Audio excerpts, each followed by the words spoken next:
So mga par, isang madamdamin nga po ang naging sagot ng Angas ng Pinas General Casimero sa naging tanong sa kanya kung meron ba ito bad blood sa pagitan ng ating pambansang kamao Manny Pacquiao. Ano yan ni Alas mga idol? Lahat daw nung kumakalat na balita sa internet, nagalit daw ito kay Pacman, pawang fake news daw ito mga idol. Kahit anong mangyari daw kasi mga boss, never daw siya magtatanim ng sama ng loob kay Pacman o kahit i-bash man ito si Boss Manny sa social media. Kay Pacquiao daw ito nagsimula bilang boksingero, kung hindi daw dahil sa inspirasyon na pinakita ni Pacman sa kanyang prime, hindi daw ito maging boxer. Pangarap daw ni Alas mga idol maging kampiyon sa dahilan na gusto nito gayahin si Pacman. Kaya wala daw lugar sa puso ni Casimero na magalit o magtanim ng hinanakit kay Pacman. Sobrang idol niya daw ito mga idol. Para kay Casimero sa mundo daw ng boxing sports, si Pacman ang kanyang santo. Panginoon daw nito si Pacman pagdating sa boxing. At ni kailan daw mga idol, wala daw siya bad blood sa nag-iisang 8th division champion. Sadyang mali lang daw mga idol ang interpretasyon ng ibang tao sa tingin nito kay Pacman dahil umalis ito sa MP promotion. Pero ang totoo daw nito mga idol, si Pacman lang daw talagang tunay na inspirasyon nito sa boxing sports.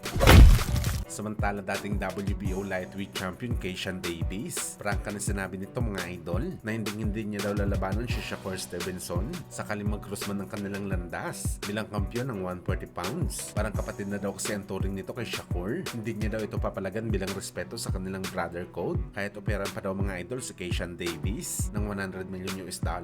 Hindi pa rin niya tatanggapin ang ganitong kalaking halaga. Loyal daw siya bilang kapatid kay Stevenson, pero sakaling meron daw mag-offer mga idol ng $500 million kay Keishan Davis na labanan itong si Shakur, ibang usapan na daw yun mga boss. Tatanggapin na daw nito ang pera, lalabanan nito si Shakur, at pagkatapos ng laban, diretso daw ito magretero sa boxing sports at wag na bumalik sa aksyon. Well, matindi pala ang presyo ni Keishan Davis mga idol para labanan itong si Shakur. Parang imposible na mga idol na mabigyan ito ng $500 million.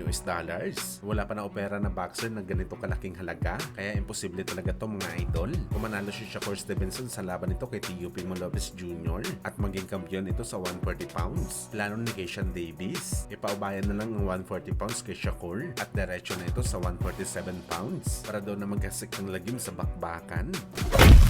Sa kabilang banda naman mga idol, sa naging bakbakan nga po sa pagitan ng 7th Division Champion na si Amanda Serrano kalaban si Rena Teles. Kagaya po sa ina-expect natin, nagmalahalimaw ang binansagan ng Manny Pacquiao ng women's boxing. Umuulan kaagad mga idol na suntok ang pinakawalan ni Serrano kay Teles. Bugbog sarado talaga mga idol ang challenger nito. Bagamat kudos pa rin kay Teles mga idol, matigas din at matapang. Hindi umatras ito sa bakbakan kay Serrano. Basagan din kung basagan sa ibabaw ng ring mga idol. Pero hindi ito sapat mga idol para manalo ito sa laban. 1-2 talaga mga idol ang palitan ng suntok. Lamang talaga si Serrano. Kaya panalo ito via unanimous decision. At siya pa rin mga idol ang unified WBO at featherweight champion.